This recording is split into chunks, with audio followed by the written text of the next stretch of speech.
Pues muy bien, muy buenas tardes y bienvenidos todos, todas los presentes aquí en la sala, los que estáis conectados a la sesión, a la segunda sesión de las séptimas jornadas de doctrina social de la Iglesia, que este año llevan por título Pensar el siglo XXI, geopolítica, geoética y paz en un mundo en conflicto. Ayer tuvimos la presencia de Eduardo Olier para hablarnos de la geopolítica del siglo XXI, la debacle de Occidente y el auge del mundo multipolar. Y recordábamos las palabras del Papa Francisco, aquellas palabras en las que nos decía que era triste ver que vivimos en un mundo que se nos rompe a pedacitos. Y aquellas otras también, aquellas otras palabras del Papa Francisco de que estamos en una guerra mundial por partes, ¿no? ¿Recordáis aquellas palabras? Que son de hace ya unos años y, sin embargo, pues se ha ido mostrando que efectivamente estamos en una guerra mundial por partes. Para todos los presentes que no estuvieron ayer, voy a hacer una pequeña síntesis muy breve, ¿vale? Con las notas que yo tomé de lo que ayer contamos para dar paso a la conferencia de hoy. Presentaré al conferenciante y ya iniciaremos la conferencia. Al final tendremos un ratito también para compartir con las personas que están aquí presentes. Bueno, ayer lo que se hablaba es que existe una geopolítica mundial de conflicto entre dos grandes bloques, un bloque que es lo que conocemos el Occidente colectivo y otro bloque que se ha conformado como los BRICS, ¿conocéis, no? Brasil, Rusia, India, China y Sudáfrica, que ahora se le han sumado otros países. Y que juntos ya suponen más del 40% del PIB mundial y juntos tienen el 80% de las reservas de todos los bienes que hay en el subsuelo. Con lo cual eso genera un choque con el Occidente colectivo, que está conformado, ese Occidente colectivo, principalmente por los dos principales países de ese Occidente colectivo, que son Estados Unidos y Gran Bretaña, pero también la Europa occidental, también Australia, Nueva Zelanda y Japón. Ese es el Occidente colectivo. Y ese es el que está, decíamos ayer, en debacle, en cada vez una disminución mayor de su poder.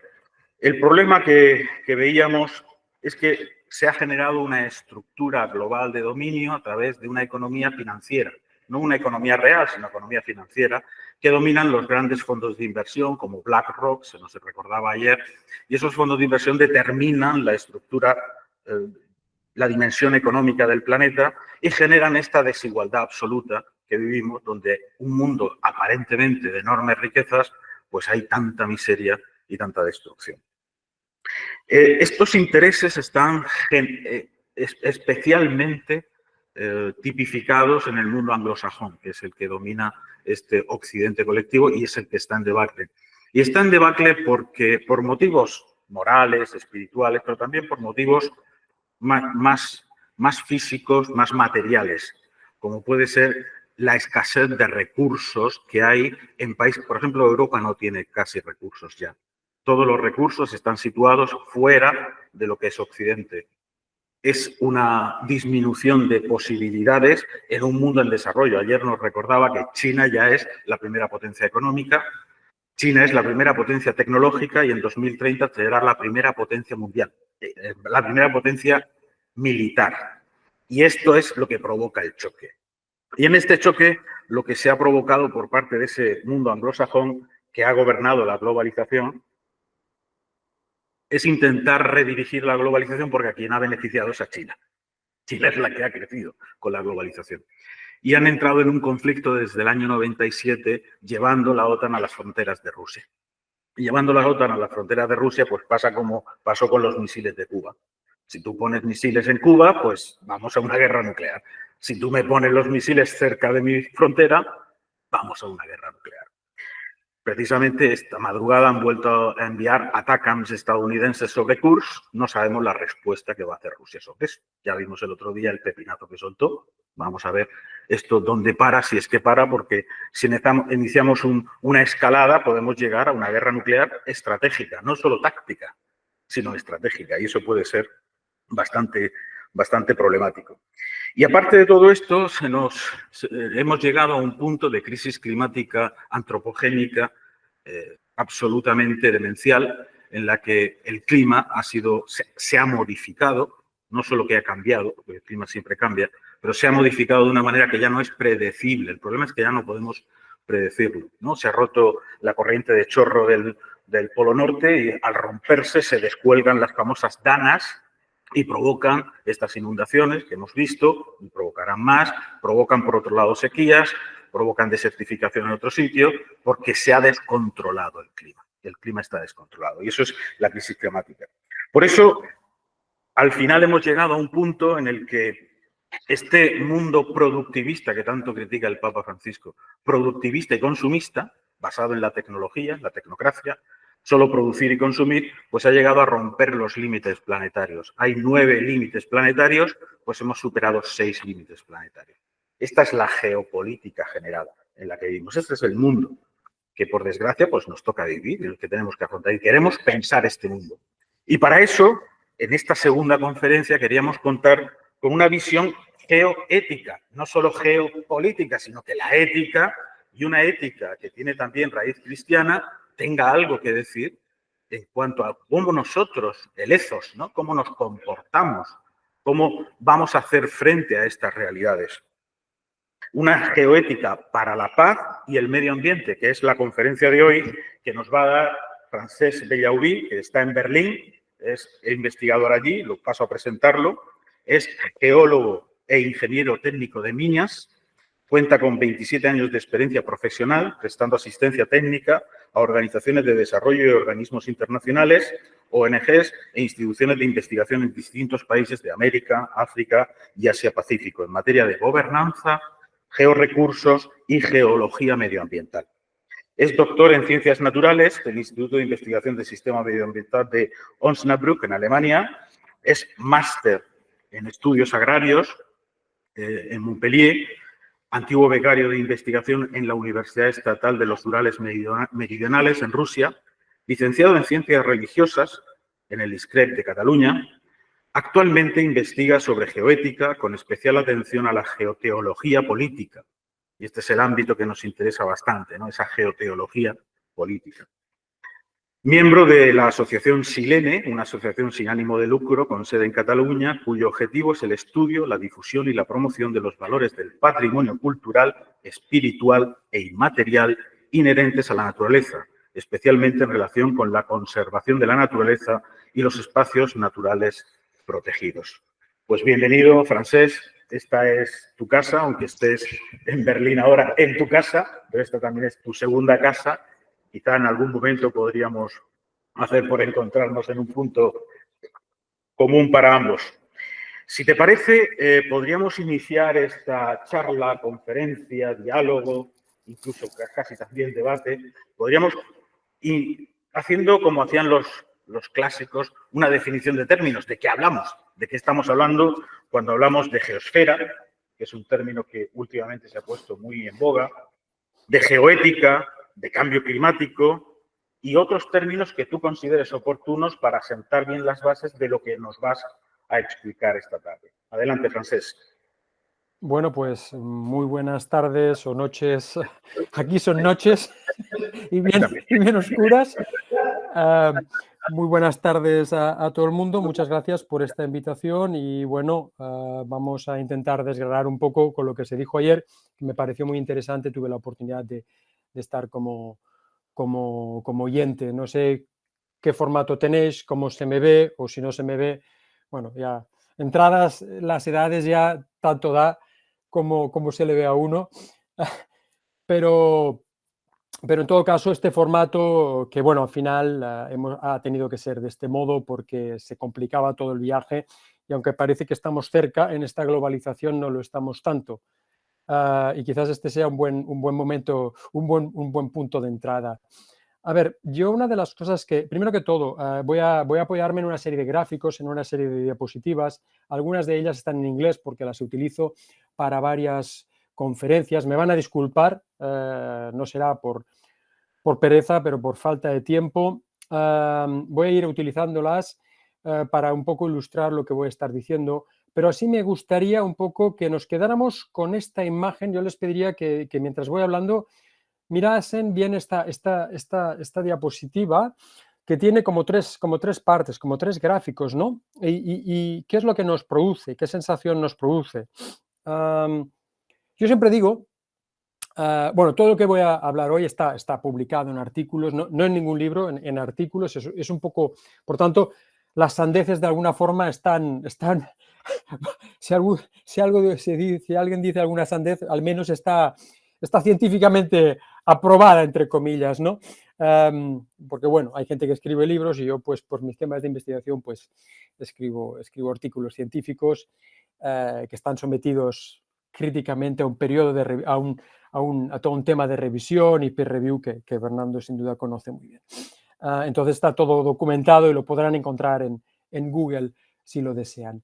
A ver, yo siempre digo que cuando yo hablo y explico algo, lo que hago es una interpretación de una experiencia vivida. Esto es muy importante. Es decir, yo dando vueltas por el mundo, he visto una serie de cosas que intento no solo explicar, porque hay realmente una confusión de términos. Una cosa es explicar algo. La ciencia explica. La ciencia, como decía Ortega y Gasset, divide en partes, corta, trincha y explica. Pero estamos de acuerdo que la realidad, que es una, pero interpretada de múltiples formas, ¿sí?, es otra cosa. Y digo interpretada. Entonces, una cosa es lo que la ciencia me explica y la otra cosa es lo que yo interpreto de estos hechos y otra cosa es cómo lo entendemos y cómo lo vivimos. Esto lo decía el Paul Ricoeur en su famoso arco hermenéutico, ¿no? Y también lo han repetido luego los geógrafos neomarxistas, como Harvey y Lefebvre, que me gusta mucho, o Edward Soya, que es una persona que habla de la justicia espacial. Y esto suena un poco a la España vacía, ¿no? Entonces ellos dicen, vale, lo que tenemos es un espacio percibido, la foto que tenemos aquí, yo percibo el espacio. Y luego tengo un espacio concebido. Y lo que sucede hoy en día es que, porque la situación la ha puesto Bernardo muy, muy clara, no voy, creo que sería redundante entrar. Esa es la situación, se nos cae el mundo a pedazos, y nunca mejor dicho. Y lo que tenemos es un mundo concebido donde interpretamos la realidad o explicamos lo que vemos de lo que vamos observando, nos montamos una interpretación a base de modelos matemáticos, dígase cambio climático, dígase la DANA, los modelitos que no, que sí, que viene, que para arriba, para abajo, que más al norte, más al sur. Pero luego tenemos un espacio vivido que nos toca en el alma. Y ahí es donde yo he puesto un triángulo que ciertamente resuena algo a lo trinitario, porque evidentemente toda la interpretación que yo hago de una experiencia vivida se basa en una aproximación teológica cristiana, casi escatológica, y ya explicaremos luego por qué, más que teológica, pero básicamente es el mundo que nosotros vivimos y sufrimos, es aquel espacio que nosotros vivimos y sufrimos. Y esto es importante a la hora de entender elementos como el cambio climático. Fíjense en la fotografía, esto es lo que vemos en la realidad, y lo que nos muestra el modelo es al final lo que nosotros terminamos creyendo. Es decir, a uno ya cuando le preguntan, lo comentaba el otro día con Bernardo, es, ¿usted cree o no cree en el cambio climático? Hombre, pues creer es algo que, si me permiten, se hace en la Iglesia, no solo en la Iglesia, obviamente, pero se ha convertido en una cuestión de fe. Y ahí es donde enlazamos con todo el tema del cientificismo y el culto al dato, ¿no? Es decir, la digitalización ilustrada, un poco todo por el pueblo, pero sin el pueblo, para hacer un juego de palabras donde el dato lo representa todo. Es decir, estos modelos nos muestran o nos pretenden mostrar la realidad, pero no tal la realidad tal y como la conocemos, sino cómo la interpretamos. Por tanto, el problema no es un problema tanto fenomenológico, donde la filosofía se ha concentrado años y años, la vuelta a las cosas, como decía ese gran filósofo Husserl, sino más bien en cómo interpretamos esta realidad. ¿Qué nos dice? ¿Qué nos explica? Lo que nos explica la ciencia, ¿cómo lo interpretamos? ¿En base a qué valores? ¿En base a qué cosmovisiones? ¿En base Entonces aquí es donde aparecen toda una serie de malos entendidos. Básicamente, un poco por atacar las definiciones. Pues la geoética no es otra cosa que ver con qué valores nos relacionamos con la geosfera. ¿Con qué valores los humanos se relacionan con la geosfera? Bueno, pues ahora voy a explicar lo que es la geosfera. Bueno, pues evidentemente vivimos en un mundo, en una tecnópoli, como decía Postman, un autor ya de esos de peso estadounidense, ¿no? Nos relacionamos mediante un extractivismo, es decir, bajo una visión de los recursos, y esta es la relación que mantenemos, un valor puramente utilitarista, valores puramente utilitaristas.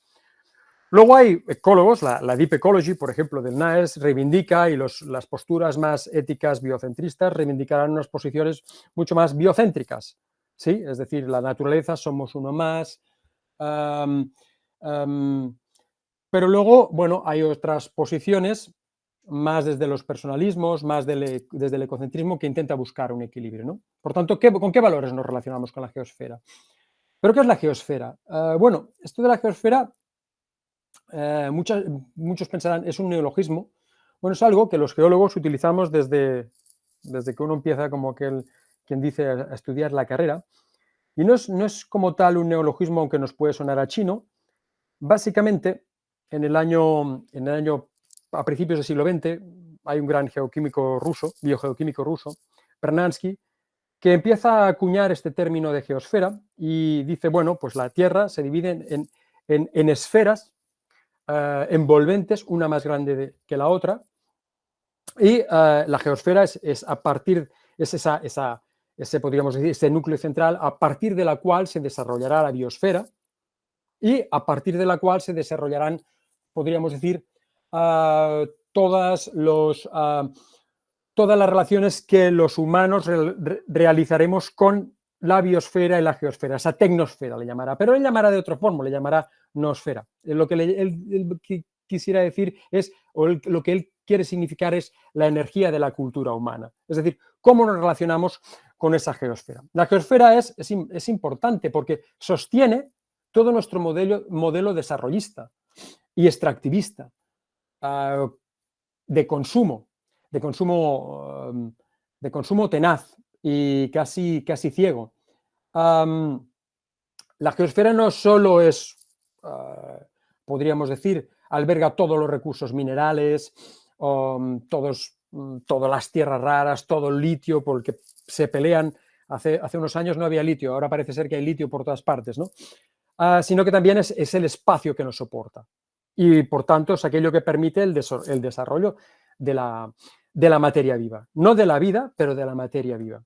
Y esta materia viva se interrelaciona con la geosfera, con esa parte más inerte. De forma que lo que sucede, y ahora voy un poco a adentrarme al tema del cambio climático, lo que sucede es que, bueno, nosotros modificamos en nuestro quehacer, en nuestro quehacer cotidiano, en nuestras tendencias extractivistas, modificamos los ciclos biogeoquímicos. Estos ciclos biogeoquímicos se alteran y como se alteran, lo que producen es, bueno, quedamos expuestos, nos convertimos en personas vulnerables y como resultado de esta vulnerabilidad nos adaptamos y generalmente nos adaptamos mal, con lo cual lo que hacemos es incrementar este efecto de loop perverso, de ciclo, ¿sí? Donde generamos, podríamos decir, más cambios biogeoquímicos. De este modo, es cierto aquello que dicen, bueno, si es la tecnocracia la que nos ha llevado a este callejón sin salida, va a ser muy difícil que entrando en esta espiral de ciclo, de feedback, de bucle positivo, podamos salir de ella. Entonces, algo tendremos que hacer, ¿no? Es decir, más queremos adaptarnos porque estamos más expuestos al cambio climático, más modificamos el ambiente, más se alteran los ciclos, más expuestos nos volvemos. Se convierte en un ciclo vicioso. La cuestión podríamos decir, en cómo rompemos este ciclo. ¿Cómo rompemos este ciclo vicioso? Aquí hay dos cosas que creo que es importante resaltar. Y es que estos modelos se han convertido en una abstracción de la realidad. Es decir, el espacio ya no es vivido. El espacio ni tan siquiera es percibido. El espacio lo que es matematizado. Se convierte en un dato. Y un dato no engloba, estaremos de acuerdo, no engloba la totalidad de la realidad. La realidad es más que el dato. El dato es algo que nos ayuda a entender esta realidad, pero somos más que datos. Y el problema con toda la cuestión de estos modelos basados, ahora sí, en la inteligencia artificial, es que no solo matematizan el espacio, sino que de alguna forma lo deshumanizan. En pocas palabras, lo deshumanizan porque hemos intercambiado lo que es esperanza, lo que nos viene, con una utopía. Somos animales adictos a la energía y pensamos, porque no podemos, podríamos decir, en nuestra conciencia admitir nuestra finitud y creamos utopías energéticas como animales devoradores de energía que de alguna forma nos van a sacar del atolladero. Y curiosamente, más devoramos energía, más nos convertimos en una sociedad desesperanzada. La utopía es algo que el hombre crea, pero la esperanza es algo que se nos da, que viene de fuera. Y como cristianos, pues bien sabemos lo que significa la esperanza, ¿no? Es algo, no es un tiempo futuro, no es una utopía, es algo que nos viene, ¿no? Que viene hacia nosotros. Y esto, aquí de alguna forma, esto es el punto inicial que podríamos utilizar para empezar a cambiar este paradigma. Un paradigma cultural, aquello que Kuhn decía de los paradigmas epistemológicos, no es un paradigma epistemológico, son paradigmas culturales, en el sentido de que somos lo que conocemos. Y si lo que conocemos son modelos matemáticos que son iconos de la realidad, representaciones de la realidad, pues obviamente lo que nos convertimos es en dato. Y el problema, el problema que veo esto no es en la... Porque al fin y al cabo, si lo miramos desde un punto de vista geológico, siempre ha habido cambio climático, siempre ha habido variaciones. Si quisiéramos vivir en la deep ecology, en la ecología profunda 100%, somos uno más, por tanto modificamos el ambiente, por tanto si nos tenemos que extinguir, nos extinguiremos y no hagamos nada más, seamos 100% ecologistas en este sentido, no toquemos nada, ¿sí? Somos una especie más, se extinguirá. Esto podría ser una opción ante lo que se nos avecina, ¿no? Entonces, el problema es que a toda esta, podríamos decir, coevolución, es una coevolución porque no solo es una evolución, como hemos visto, biogeoquímica, es una evolución también espiritual. Bueno, ¿cómo respondemos? Y respondemos porque básicamente ante este cambio climático se producen situaciones de desesperanza y de sufrimiento. Entonces a mí, como geólogo, que he visto y estudiado cambios paleoclimas todo lo largo de la historia de la Tierra, pues no me sorprende que haya una especie que se ha vuelto medio loca y empieza a calentar la máquina, ¿no?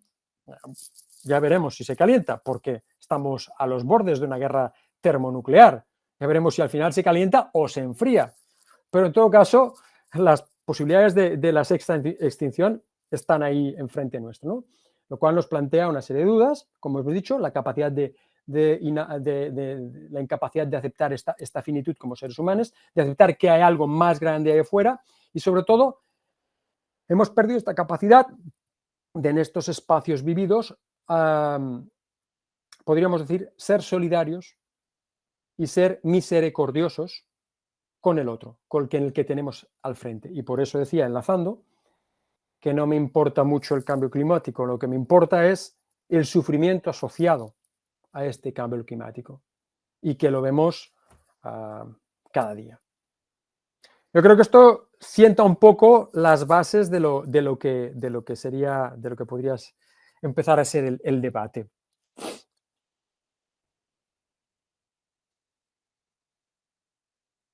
¿Sí, Bernardo? Estás en mute.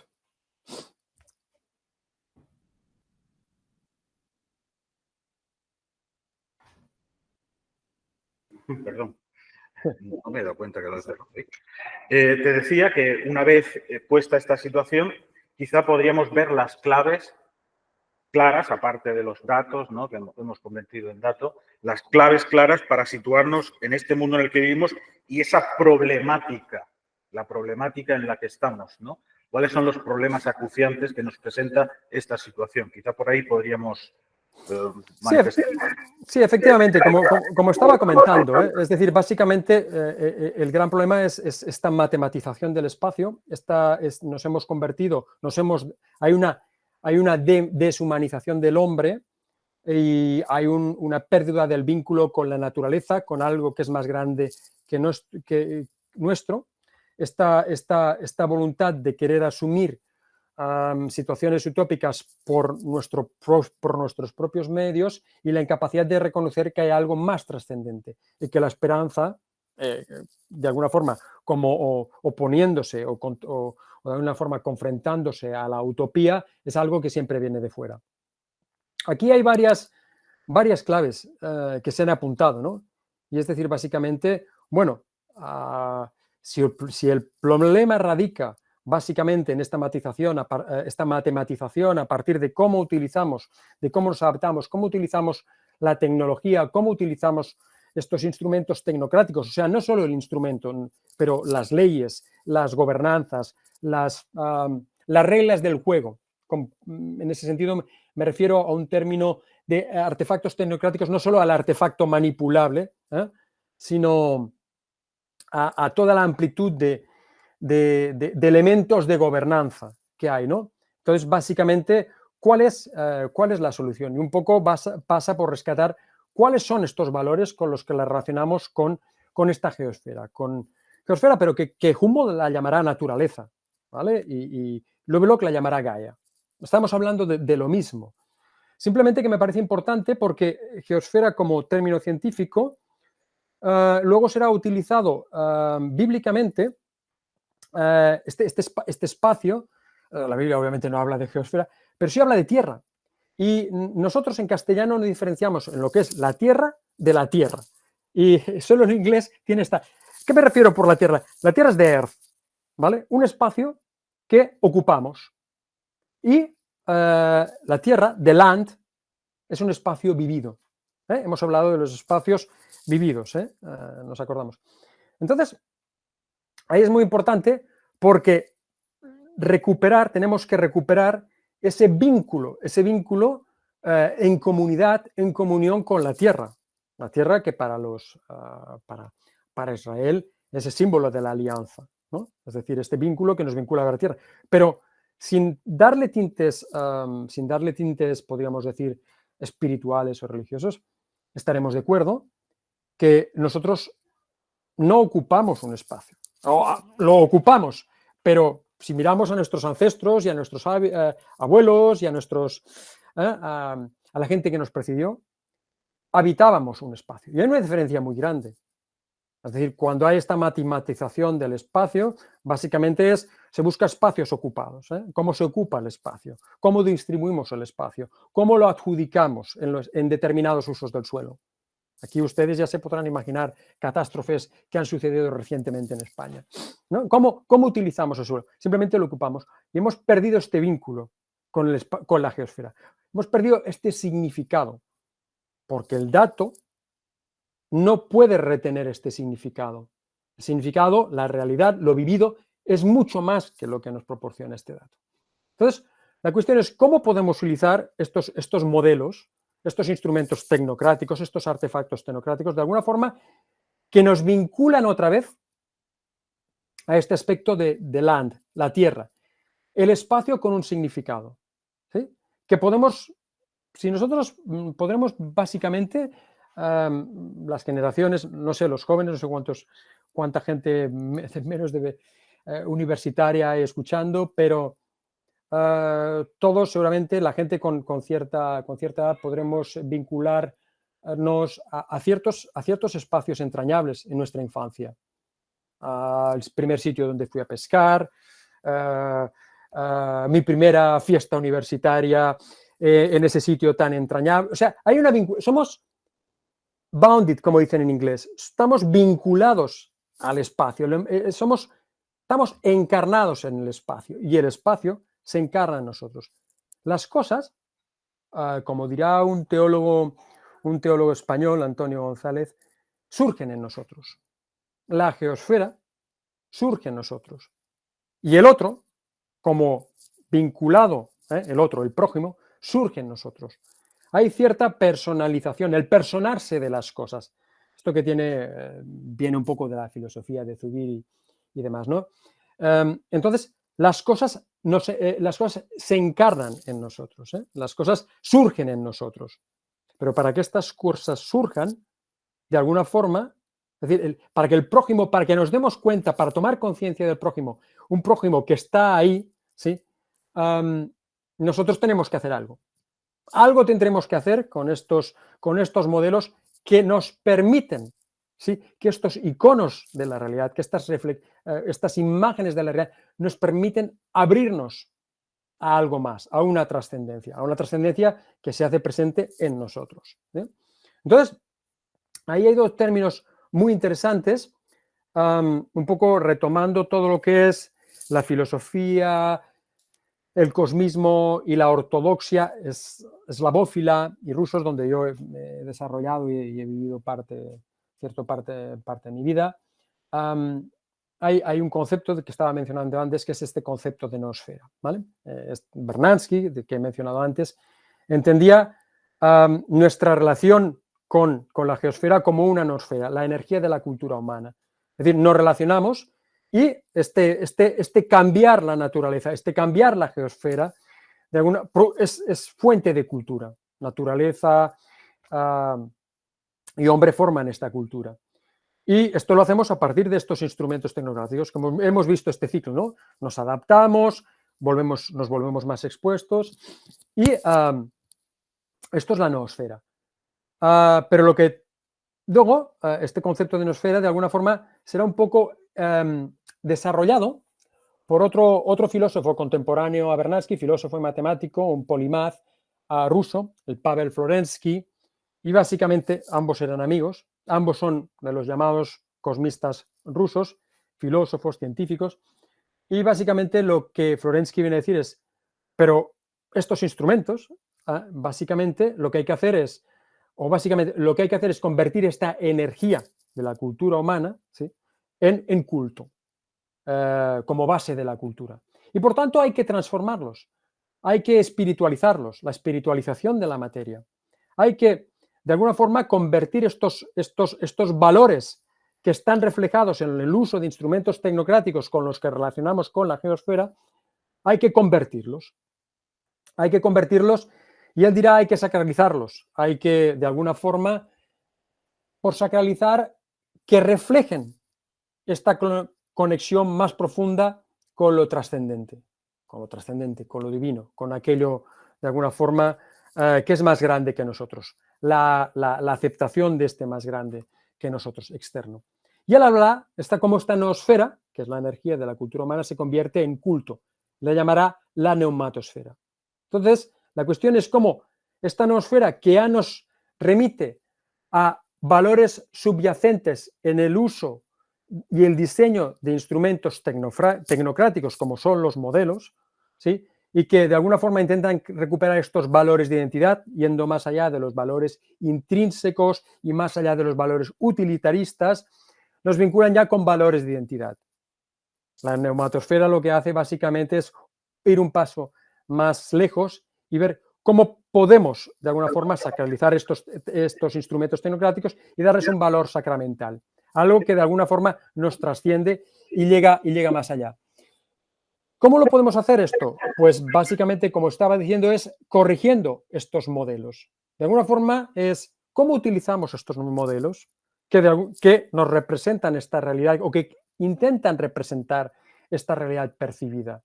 esta realidad de alguna forma, que al final lo que sucede es que ya no percibimos la realidad, lo que percibimos es lo que las gráficas del cambio climático nos dicen si sube o si baja la temperatura. Es decir, llegamos a situaciones tan inverosímiles como, aunque nos caiga un chaparrón encima, aunque percibamos el cambio climático, este cientifismo, este dataísmo, esta digitalización ilustrada, que yo le llamo, y que básicamente sustenta esta capitocracia, básicamente nos presenta la realidad tal cual es. Es decir, yo veo una cosa y percibo una cosa y vivo y sufro una cosa, pero básicamente el modelo me dice otra y yo me creo el modelo, porque lo dice la ciencia. Entonces, aparte de esta deshumanización, lo que hemos es perdido esta conexión con esta trascendencia y básicamente con esta capacidad de vincularnos a un sitio y de darle un significado, lo que en inglés, como decía, se llama the land, la tierra, pero que en el idioma castellano no existe tal diferencia. Entonces la cuestión es cómo podemos corregir estos modelos. Bueno, pues básicamente mucha gente dirá, no, pues los tenemos que utilizar bien. Pero la cuestión no solo es que cómo utilizamos estos modelos, ya es una cuestión, y permítanme aquí hacer la broma o la caricatura, que no hay nada que caricaturizar, pero sí es de, bueno, si un modelo nos dice que viene una gota fría, o si un modelo nos pronostica con cierta probabilidad una situación determinada, pues bueno, básicamente tomaremos las medidas oportunas y ya está. Lo que pasa es que estos modelos, es decir, cómo los utilizamos, no reflejan, si bien un aspecto es cómo se utilizan de forma transparente, de forma que podamos luego rendir cuentas a la sociedad, es realmente si están reflejando aquella realidad que estamos viviendo y sufriendo. Y es aquí donde yo realmente hago el inciso y me hago la gran pregunta. Es decir, los instrumentos, estos modelos, básicamente lo que reflejan son asimetrías de poder. Básicamente, cuando tomamos uno de estos modelos y si lo empezamos a desgranar, veremos que obedecen o distribuyen capas de información, datos, representan los datos de acuerdo no solo a ciertos intereses de determinados grupos sociales, porque el modelizador también impregna con su concepción de la realidad cómo estos algoritmos funcionan. Por tanto, ya no es una cuestión del uso, sino es de una verdadera conversión en el sentido más metanoico de corazón, del modelizador. Es decir, cómo el modelizador de alguna forma se transforma y capta en ese modelo todas las asimetrías de poder que se dan. El poder del dominio, el poder del otro, el poder, de forma que estos modelos, cuando se representan en mapas, nos sirven para tomar decisiones que ejercen poder sobre el otro. Entonces, ¿cómo podemos hacer? ¿Cómo podemos corregir? Ya no se trata simplemente de corregir un modelo que básicamente se transforma luego en un mapa o en una cartografía en zonas inundables. La cuestión fundamental es cómo este modelo y este mapa refleja diferentes asimetrías de poder. Es decir, los vulnerables, los expoliados, los explotados, los sufrientes. Porque sucede una cosa bien interesante. Los geólogos definimos riesgo ante un evento, ante un peligro, esto también lo hacen las compañías de seguros, peligro más la vulnerabilidad. De alguna forma, bueno, los vulnerables están expuestos, ¿no? La exposición a cierto peligro hace la vulnerabilidad. Y esto no es cierto. Bajo entendiendo de esta forma, podríamos decir la geopolítica, no como un término global, sino un término que nos vincula a esta geosfera en cuanto a un espacio que ocupamos, sino que básicamente los vulnerables están expuestos por el hecho de ser vulnerables. Curiosamente, los más pobres, los más expoliados, los más explotados, los excluidos, y todo esto son términos de justicia espacial, de distribución en acceso a los recursos, de distribución, de reglas del juego, de acceso a usos del suelo, de transformación de usos del suelo. Y aquí ustedes podrán ustedes ir atando cabos con todo lo que ha sucedido recientemente y tristemente en nuestro país. Es decir, ¿quién habita en las zonas inundables? ¿Quiénes son aquellos? Pues los más vulnerables, los uprooted, los desenraizados. El territorio, el espacio, la geosfera ya queda borrada de todo significado. El espacio se ocupa, ¿sí? El espacio no se habita. ¿Cómo los modelos pueden llegar a reflejar estas asimetrías de poder? Entonces tiene que haber un cambio, tiene que haber una metanoia. No solo porque muchos de los, podríamos decir, cuando hablamos de éticas ambientales, muchas éticas señalan este punto de, bueno, es el modelo, podemos utilizarlo de una... No, es como lo utilizamos, ¿no? O no, ya el modelo nos condiciona nuestra utilización y nuestra toma de decisiones. Yo lo que creo es que hay una vuelta más de tuerca, y es qué reflejan esos algoritmos. Y estos algoritmos, como hemos visto, no reflejan la complejidad de la realidad sufrida y vivida.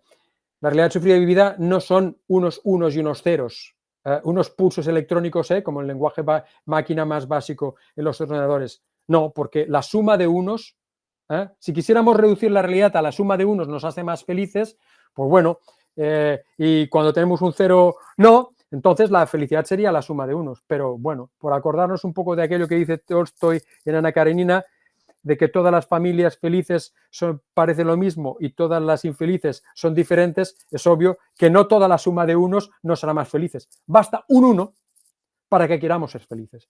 Y esto nos abre un panorama bastante, una interpretación bastante teológica y escatológica, que es decir, cómo afrontamos el azar y básicamente la contingencia. Solo hay un futuro posible. Solo hay un futuro resiliente, solo hay un futuro sostenible. Es aquel que no se basa en el dominio, ¿sí? No es aquel que se basa en el poder sobre el otro, sino es aquel que se basa en el poder del amor, en la caritas. ¿Cómo introducimos este elemento en los modelos? ¿Cómo hacemos que el modelizador, los modelizadores sufran esta metanoia? Y esto es un poco mi caballo de batalla. Lo dejo aquí por si como se nos va acabando el tiempo, pero lo que sería ya la tercera pista, la tercera ya, el cambio de, la tercera tuerca, ¿no? Quería retomar donde has explicado la cuestión de la geosfera, donde se desarrolla la noosfera y, por último, la neumatosfera, ¿no? Estos elementos, neumatosfera es espíritu, ¿no? El espíritu, la esfera del espíritu, sí. La esfera del luz, la esfera del espíritu. Sí. Y retomar a partir de ahí con la geoética, que de hecho no me has contestado la pregunta de la geoética, insisto. ¿Cómo retomamos la geoética aplicada a esta situación que has comentado de cómo los datos no explican el tiempo vivido, perdón, el espacio vivido, y cómo podríamos dar soluciones, como ya nos queda menos tiempo, soluciones a esta situación que has mostrado desde esa geoética que es claramente de inspiración cristiana y que está basada completamente en estas reflexiones, y yo diría trinitarias también. Sí, ciertamente. A ver, quizás no, quizás he dado por sentado estas. A ver, la geoética no busca más que esta relación, los valores que sustentan nuestra relación con esta geosfera, con este espacio, ¿vale? Cómo estos valores permiten una nueva interpretación y de alguna forma una nueva comprensión, ¿vale? Un nuevo entendimiento de esta realidad que existe. ¿Cómo la interpretamos, no? Y para interpretar esta realidad nos servimos de estos modelos, ¿vale? Estos modelos que, basados en el concepto de noosfera, buscan de alguna forma pasar de estos valores utilitaristas a estos valores de identidad, esta energía de la cultura humana de la Clara Verdansky, y de la que Pavel Florensky dirá, no solo eso, es que estos instrumentos tecnocráticos nos vinculan o deben vincularnos con algo más trascendente. Este más trascendente que se refleja en la utilización de estos modelos como valores sacramentales, que reflejan nuestra relación con la geosfera a partir de la caritas y del amor. Y esto básicamente implica la conversión personal del modelizador. de forma que pueda reflejar en sus modelos no espacios de vulnerabilidad, sino la vulnerabilidad del espacio, que pueda de alguna forma reflejar, que puedan reflejar cómo este espacio, cómo el prójimo, de alguna forma se encarna en nosotros y cómo nosotros nos encarnamos en esta geosfera. ¿Cómo nos encarnamos en esta geosfera? Y ahí es donde quizás vamos a tener más poco tiempo, pero intentaré dar algunas pinceladas, y esto está en varios de mis artículos. Es básicamente a partir de la participación por imitación, es un término que utilizan Santo Tomás y luego en cierto modo lo recuperan algunos otros autores. Es decir, bueno, si Jesucristo se encarna en la geosfera, nosotros imitándolo, queriendo ser en Cristo, básicamente podemos participar de esta encarnación. Y participando de esta encarnación lo que tenemos es la extensión, lo que yo llamaré la extensión del cuerpo místico de Cristo. Esta extensión del cuerpo místico de Cristo hace que el otro, ¿sí?, el prójimo, se pueda encarnar en nosotros. Bajo esta concepción, cuando el modelizador modeliza, lo que ve no es un espacio vacío. Si ve a un prójimo que está encarnado en nosotros. Cuando se confronta con el prójimo, lo que ve es la encarnación del otro en un lugar con significado. Y este lugar con significado significa que, debido a asimetrías de poder, pues es un sufriente, está sufriendo. Entonces la cuestión es cómo podemos reflejar esto en los modelos. ¿Cómo podemos de alguna forma adelantar o podríamos decir sobrepasar esta situación donde lo que nos encontramos son modelos que reflejan situaciones de asimetrías de poder para que reflejen situaciones donde podemos encontrarnos realmente con el otro? Evidentemente, esto el dato no lo permite. Entonces, tenemos que buscar sistemas de modelización o modelizaciones que de alguna forma sean más acordes a lo que nosotros podríamos decir estamos destinados o soñamos o imaginamos como futuros sostenibles, de acuerdo a nuestra concepción cristiana y nuestra relación con el mundo. Básicamente esto se consigue a partir de diferentes técnicas. Por ejemplo, todos nuestros modelos lo que buscan es los instrumentos prospectivos, es decir, sacar tendencias, no crean escenarios. Básicamente lo que tiramos es tendencias a partir de análisis probabilísticos y a partir de ahí esto lo llamamos escenarios, pero no son modelos que nos permitan crear escenarios. Lo que básicamente he desarrollado durante muchos años es lo que yo llamo dilemas geoéticos, que nos confrontan con 4 tipos de escenarios. Un escenario, ¿qué pasa si no hacemos nada? Un escenario que básicamente se basa en la geoingeniería como, bueno, la técnica nos va a ayudar a solucionarlo todo.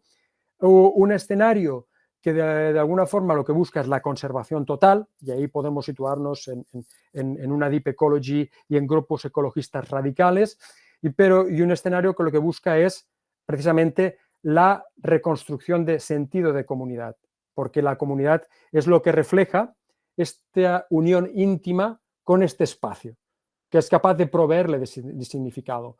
Por tanto, los modelos, de alguna forma, tienen que reflejar técnicas que nos permitan dibujar escenarios posibles, probables, pero de alguna forma que son realizables, en base a este prójimo que queremos, encarnado, que buscamos y que queremos de alguna forma encontrar. ¿Por qué? Porque el modelo busca reflejar esta vulnerabilidad y convertir un espacio vulnerable en una vulnerabilidad del espacio, en un espacio de amor. Porque no olvidemos aquello de que... Sí, perdona, igual me estoy pasando, pero para un poco de terminar de explicar esto, es decir, buscar técnicas que nos permitan modelizar estos escenarios a partir de lo que se llama, por ejemplo, el backcasting, y ver en qué medida la modelización permite incluir los saberes tradicionales, las propias percepciones, los propios valores en estos modelos, y no se terminan simplemente o no terminan simplemente en un dato abstracto que no significa nada, ¿no? Entonces, esto, bueno, pues significa este proceso de conversión, que el modelizador entre en esta área de la neumatosfera, ¿no? Que busque esta neumatosfera. Pues sí, muchas gracias por esta exposición, porque podemos ver cómo la ciencia nos puede ayudar también en nuestra visión cristiana del mundo. Es decir, la ciencia no tiene por qué ir por otro camino, sino que tenemos que conducir la ciencia a esta posibilidad de crear un mundo vivido y compartido, en el que se pueda vivir la comunión, que es el término que estaría detrás teológico de lo que estás exponiendo. Si has concluido con tu exposición o tienes algo más que decir, si no, damos la palabra. Bueno, yo creo que hay muchos conceptos que pueden resultar novedosos. Había algún ejemplo, pero no que quizás si surge ahora en la pregunta podría mostrar, pero yo creo que se han manejado conceptos bastante densos que para nada son de hoy, acaban de aparecer, es decir, están ahí en la literatura. Creo que tenemos que aprender mucho de otras, podríamos decir, de otros paradigmas culturales que no están basados en este eurocentrismo en el que vivimos, de otras formas de entender y vivir la realidad y que de alguna forma impiden que no podamos salir de nuestro ensimismamiento, ¿no? De cómo imaginamos de que la solución es esta o tiene que ser esta. Y creo que ahí es uno de los grandes desafíos, que estamos haciendo frente. Pues muchísimas gracias, Francesc. Creo que esto es denso, ciertamente es denso, pero creo que es una visión novedosa para muchos. Para mí también lo fue cuando descubrí tus escritos y creo que puede proponer alternativas viables, como tú decías, posibles, factibles, dentro de la situación en la que nos encontramos. Imagino que habrá preguntas. Hoy vamos a intentar, si hay preguntas en el público presente y en el público conectado, ahora daré paso para que pueden ir levantando la mano si tienen alguna pregunta. Si hay aquí alguna pregunta, yo le pasaré la pregunta, aunque creo que puede oírnos si giro el micrófono. Sí, el profesor Luis Oviedo, que también trabaja con la ciencia y el intento de hacer de la teología algo útil, no para este mundo. El profesor Luis Oviedo, que es franciscano, quiere hacer una pregunta. Muchas gracias por su presentación. ¿Me oyen? ¿Lo oyes bien? Sí. Usted pregunte, luego ya veremos si podemos responder. Bueno, muchas gracias por su presentación, que me ha suscitado bastantes cuestiones. Sí, como ha dicho el profesor Bernardo, yo también me ocupo de relación entre fe y ciencia y también intento ver en qué medida la teología puede contribuir a humanizar algunos excesos o algunas tendencias de la ciencia que pueden resultar negativos para la sostenibilidad y para valores humanos y cristianos. Mi pregunta es, ¿hasta qué punto? Es decir, yo no he seguido del todo la idea de su crítica a la matematización del territorio, a la matematización del espacio. Y si modelos de geoingeniería no resultan bastante necesarios a la hora de afrontar retos, riesgos, dificultades. Por ejemplo, con la Dana, yo soy valenciano, no soy de muy lejos de donde ha ocurrido este desastre, pues una cosa que me ha sorprendido es que se construían garajes de 3 profundidades, 3 niveles de profundidad en zonas inundables, que desde luego se han inundado todas. ¿Cómo han hecho garajes en esas zonas? No lo entiendo. Y si no conviene una buena geoingeniería para evitar desastres siguientes, es decir, tendrán que desplazar una parte de la población que estaba en zonas de alto riesgo al lado del barranco del Pollo, tendrán que desplazarlos claramente, ampliar ese barranco, hacerlo para que tenga más capacidad de absorción de esas trombas de agua. En fin, pero ya digo que un papel de la geoingeniería y de la ciencia y de la tecnología parece que es necesario para evitar males mayores. Y después tendremos que ver cómo encajamos la visión teológica, pero esas prioridades son anteriores, ¿no? Vale, gracias. Gracias, Luis, por tu intervención. Francesc. A ver, yo creo que la respuesta a esta pregunta la tiene usted mismo. Es decir, ¿cómo se explica que en una zona inundable se construyan garajes subterráneos que van a ser propensos a inundaciones en una zona, en una cuenca mediterránea que sabemos que sufre y ahora de alguna forma más, porque el cambio climático lo que hace es algo muy sencillo y es que magnifica la frecuencia Es decir, las frecuencias y las magnitudes, las frecuencias son más cortas y las magnitudes son más grandes. Es decir, nosotros tenemos modelos de desarrollo territorial, cartografías basadas en modelos de inundación, y la cuestión es que si estos modelos reflejan a las poblaciones muy vulnerables. Le contesto con una pregunta: ¿quién vive en esas zonas? ¿Alguien se ha tomado la molestia de ver esas poblaciones? Es decir, lo que he intentado mostrar en mi exposición es que los vulnerables no son los que están expuestos a una calamidad. Es decir, precisamente porque son vulnerables, se exponen a cierta calamidad, se exponen a ciertas calamidades o a ciertos peligros. ¿Quién vive en las zonas inundables, en los cauces de los ríos, que no están protegidas? ¿Por qué existe tráfico en los usos del suelo? Todo esto refleja asimetrías de poder. ¿Están reflejando nuestros modelos matemáticos estas asimetrías de poder, estos espacios vividos? No lo sé. Yo no me he tomado la molestia de superponer ingresos per cápita, población inmigrante, con las zonas inundables y ver quién ha sufrido más de estas zonas. No me he tomado la molestia. Sé que un compañero mío que trabaja para Silene ha hecho en Twitter, con más de 400.000 seguidores, donde sí este tema se ha debatido, pero lo que queda claro, yo también soy ingeniero, y dando vueltas por el mundo, lo que sí me he dado cuenta, he trabajado muchos años en gobernanza de recursos y al final entramos en esta situación de hemos creado la dictadura de la participación. Esto lo sabemos muy bien, tenemos que participar para tomar decisiones. ¿Quién participa? ¿Cuándo participa? ¿Y cómo participa? La cuestión ya no es una cuestión de representatividad, sino es una cuestión de reconocimiento. ¿Y cómo reconozco al otro? No solo al pobre. Y esto tiene un enlace evidente desde un punto de vista teológico. Basta citar Mateo 5:5, bienaventurados los desheredados, porque ellos recibirán la tierra. Una tierra, pero no bienaventurados porque están desheredados, sino bienaventurados porque serán consolados, porque esta vulnerabilidad se hace presente en un Cristo encarnado que se encarna en aquellos que menos tienen. Cómo nuestros modelos reflejan esta perspectiva teológica escatológica, porque esto es algo que está viniendo, ¿sí? Cómo nuestros modelos reflejan esta concepción teológica cristiana del mundo. No olvidemos que nuestra visión política del mundo está fundamentada en el aspecto bíblico de la tierra. Por tanto, somos una fe, la fe cristiana es vinculada a la tierra, porque la tierra tiene un simbolismo. No solo simbolismo para el antiguo pueblo judío de alianza, sino de vinculación. Podríamos ver aquí, la creación es el elemento que nos permite el mundo, la geosfera, llamámosle como queramos, utilice geosfera para darle un sentido inocuo, ocupado o habitado, a la que le damos un valor.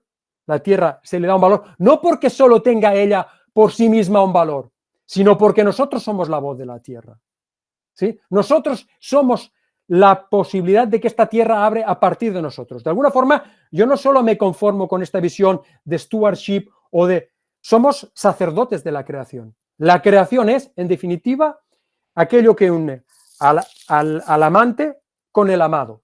Es a partir... Nos relacionamos con la creación a partir del otro, y no es por medio del otro que nos relacionamos con la creación, lo cual es un valor poético, sino que nuestro valor con la relación, con la creación, que tiene de alguna forma, que está reflejado en los instrumentos tecnocráticos, es decir, en los modelos, tiene que reflejar este valor sacramental. Y ahí es donde hago la relación teológica. Ahí es donde está la relación teológica. ¿Reflejan hoy en día la geoingeniería este valor sacramental? No. Absolutamente no. Muchas gracias por tu pasión. A veces, al hablar... Sí, he respondido un poco tajantemente porque creo que los acontecimientos que hemos vivido son muy serios y así lo reflejan. Esto refleja, tenía un ejemplo preparado, que es las inundaciones del río. Claro, aquí, una vez ha caído el temporal, se nos olvida todo. A mí me gustaría recordar el temporal del 2018, las inundaciones del río Ebro. Yo vengo de la zona del Delta del Ebro, de la zona de Tortosa, y por tanto estoy confrontado a lo que significa este tira y afloja con la naturaleza. Y me he enfrentado con profesores de universidad que dicen hay que deconstruir, de construir toda la costa y el litoral catalán, que es uno de los más trinchados y el más sancionado de toda la Unión Europea, con zonas catastróficas declaradas, esto están ahí los datos, y donde el debate es antropizar más, poner más hormigón, poner más geoingeniería y luego veremos cómo nos las arreglamos cuando los efectos que se producen, y he intentado demostrar a partir de estos ciclos biogeoquímicos que estamos continuamente rompiendo, básicamente lo que hace es exponernos más, con lo cual nos volvemos más vulnerables. Es un ciclo que se retroalimenta, es un ciclo. Esto hay por ahí publicados modelos en dinámica de sistemas que reflejan muy bien. Lo curioso es que luego estos modelos no los he visto aplicados a mi estimado país. Es decir, nos seguimos basando en los modelos que nos arrojan datos, que combinan datos con imágenes satelital muy potentes. Sabemos que esa zona se va a inundar, pero ¿cómo reflejamos la vulnerabilidad? Y el riesgo no es riesgo si no hay vulnerabilidad. La probabilidad de ocurrencia de un evento no es riesgo. Y hay que haber un aspecto de vulnerabilidad, y esto es la ecuación fundamental en ciencias de la Tierra, que es igual, riesgo igual a peligro por vulnerabilidad. Pero ¿de qué vulnerabilidad estamos hablando? ¿Cómo esta vulnerabilidad refleja a los más desvalidos? ¿Cómo esta vulnerabilidad refleja estas asimetrías de poder? ¿Cómo esta vulnerabilidad refleja a los que no tienen nada, a los excluidos, a los expoliados? A esto me refería.